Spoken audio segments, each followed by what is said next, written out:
Welcome to our tutorial about the Select tool. At this point, you can go to the Exercises folder and open up lesson number 4.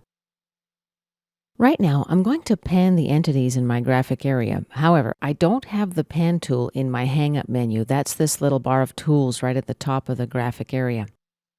Let's launch the Customize dialog window, and we'll go to the Commands tab. Click on the View branch. Here's the pan command. Let's grab and drag the icon and just drop it right on the hang-up toolbar. And click OK. Another way to access this tool is via View on the main menu strip. Modify and Pan. Or you can simply right-click on empty space and select Pan.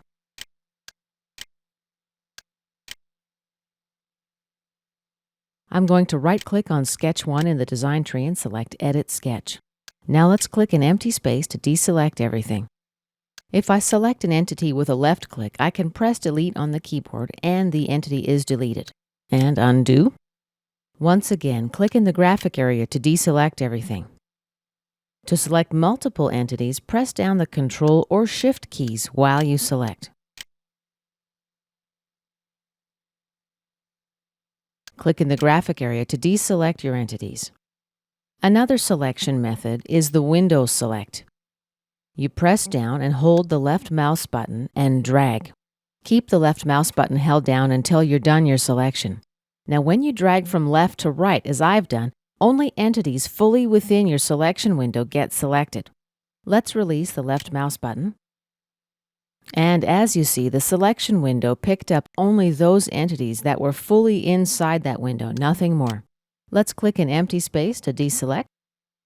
Now once again, let's left-click and hold down that left mouse button.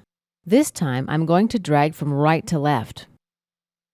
Notice that this time the window is green, and the border is a dashed line.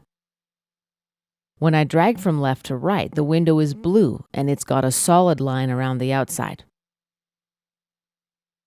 As you can imagine, dragging from right to left does something different. When you drag right to left, you select entities that are even only partially within the selection window. Let's release the mouse button, and as you see, I picked up many more entities on that selection. This concludes our lesson about the Select tool.